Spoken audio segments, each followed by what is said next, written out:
Isangwa amahoro nshuti mukunzi wacu, ndagusuhuje, ndakuramukije, ndaguhaye mwiriwe neza cange mwaramutse neza bivanye n'aho udukurikira uherereye. Nkawe udukurikira uri mu gihugu c'u Burundi, ntunyemerere nguhe mwiriwe neza, ndetse nawe udukurikira uri hakurya y'imbibe z'igihugu c'u Burundi, ntunyemerere nguhe mwaramutse cange mwiriwe bivanye n'aho udukurikira uherereye. Mwe mudukurikira muri mu gihugu c'u Burundi mu bisagara bitandukanye, nko mu gisagara c'ubutunzi Bujumbura, mu gisagara ca politike i Gitega, mu ntara ya Ruyigi, mu ntara ya Rutana, mu ntara ya Makamba, mu ntara ya Cankuzo, mu ntara ya Karuzi, ndetse no mu ntara zindi zitandukanye, mwese ndabahaye ikaze, ndabakengurukiye cane ngaha kuri ino mboneshakure.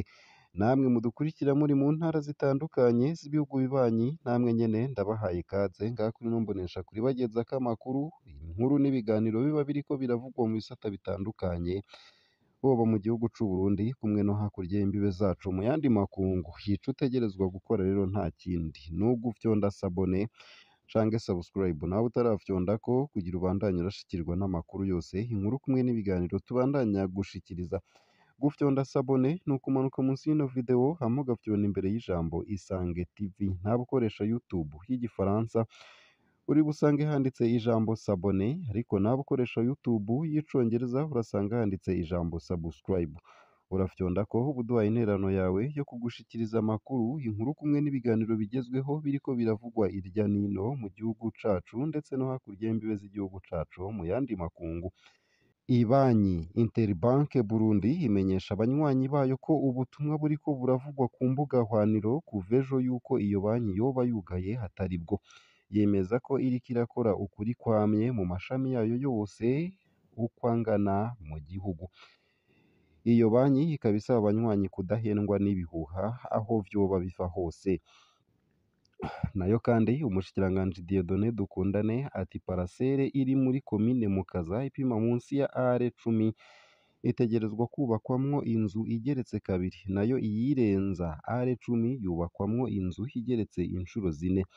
Ivyo umushikiranganji Dieudonné Dukundane mu vyo ajejwe harimwo inyubako za leta yabishikirije mu rugendo yagiranye n'abamenyeshamakuru kuri uwa 22 Myandagaro 2023 mu gisagara ca Bujumbura, mu ntumbero yo kwerekana ko hari ibibanza uko vyubatse mu gisagara ca Bujumbura bitegerezwa guhinduka vyisunze ishusho Uburundi buzoba bufise muri kazoza. Dieudonné Dukundane ati nk'uko itegeko ritunganya ibisagara ku ngingo yaryo ya 98 ibivuga, buri parasere ifise uburinganire bungana na are ziri munsi ya 10, ico kibanza kibwirizwa kujamwo inzu igeretse kabiri, ni ukuvuga inzu 3, iyo hasi n'izindi 2 zo hejuru. Hama parasere irenza ama are 10 ibwirizwa kujamwo inzu igeretse incuro 4, ni ukuvuga inzu 5, iyo hasi imwe n'izindi 4 zo hejuru.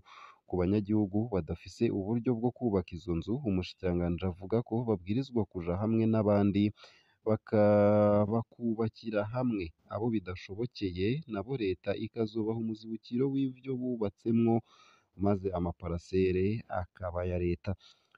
Akaba agira ati twaracerewe, arico gituma twokwihutira cane gushira mu ngiro ivyo bikorwa kugira ngo ihangiro igihugu cihaye ry'umwaka w'2040 rize rishike twarashitse kuri wa mugambi w'igisagara gisa neza. Nayo ku bijanye n'uburyo abanyagihugu bazokubakamwo plan, uwo mushikiranganji hamenyesha ko leta atariyo izotanga ivyapa vy'amazu azokubakwa, ahubwo abanyagihugu aribo bazokwitunganiriza uko bipfuza kubaka inzu zabo, maze bace batwara mu biro vy'ubushikiranganji babarabire ko ivyo bateguye bikwije amategeko.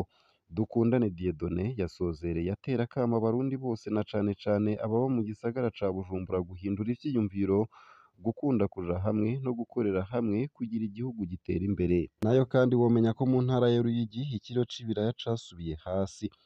Ibiraya mw'isoko nkuru ya Ruyigi kuri uwa 23 Myandagaro 2023 niyo mfungurwa yari yabonetse, kandi abaguzi baravyishimiye cane kurusha ibindi bifungurwa. Vyavuye ku kuntu ku wa gatanu w'indwi iheze ikiro cagurwa amafaranga y'amarundi 1,100, ariko kuri uwa gatatu ho kikaba caraguzwe 800 mu mafaranga y'amarundi kidasokoje. Bavuze gusokoza, abadandaza basigura ko binini binini baca babishira hejuru, bito bito bikaja munsi. Buno rero babisokoje ca kiro gica kigurwa ku mafaranga y'amarundi amajana 7. Ubwo bwinshi bw'ibiraya ngo butumwa nuko aho babiteye bariko barabikura ku bwinshi kugira bahatere ibiharage maze umuceri uzogere kuhagemekwa vyeze. Abarimyi bo bishimira ku kuntu imyaba bayirimamwo ibiringo bitatu vyo mu mwaka bakahakura umuceri, ibiraya ndetse n'ibiharage. Mbega aho iwanyu n'icahe igifungurwa kiriko kigurwa ku bwinshi? Twandikire. Nayo kandi ibidandazwa biva mu mahanga biza mu Burundi bigiye kuza birakurikiranwa ku mwanya n'ikigo OBR bifashishije ubuhinga ngurukanabumenyi ndetse n'ibindi.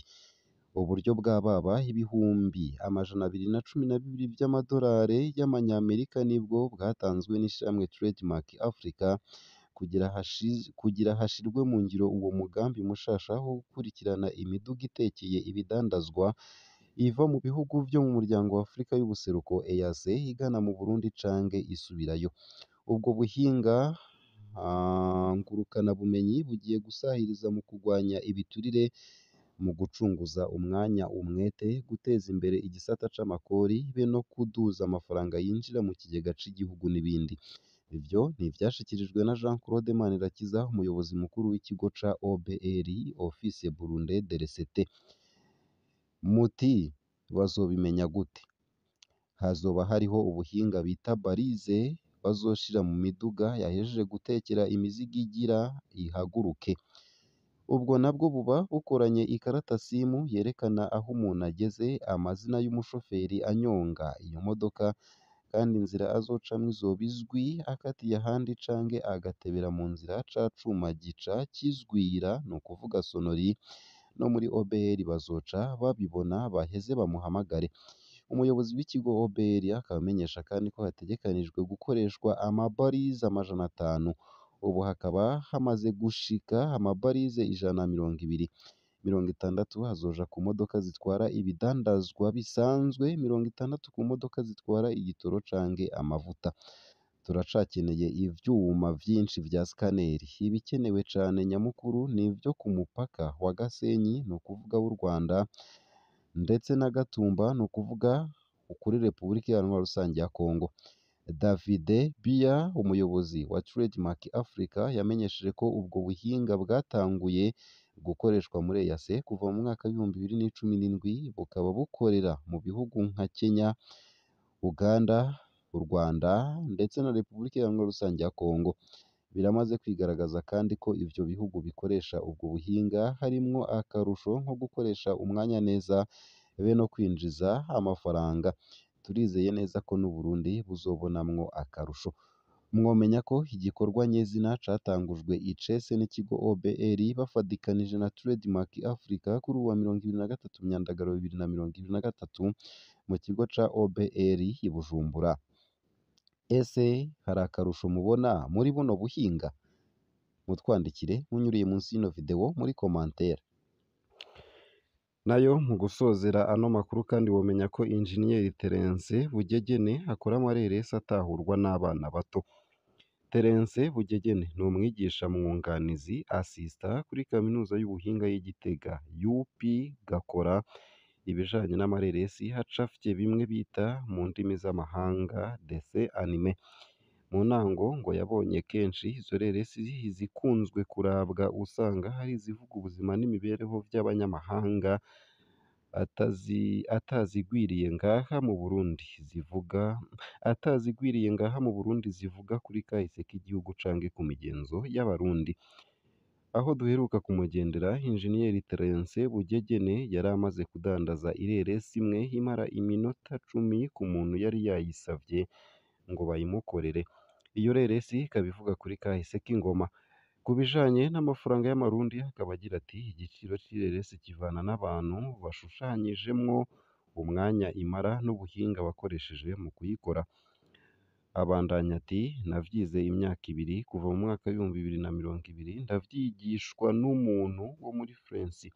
ireresi ndagerageza kuzisigura ku buryo umwana abitahura, jewe nshimikira ku butumwa buba buri muri ayo mareresi kuko umwana aziraba aba ari mu myaka ifata cane, nayo isoko ndizera ko nitwabimenyekanisha bikwiye bakazimenyera tuzoronka isoko ikwiye kuko zizoba ziri mu Kirundi, mbere n'amashure y'ibinyoni canke materinere amazu areze abana ashobora kuza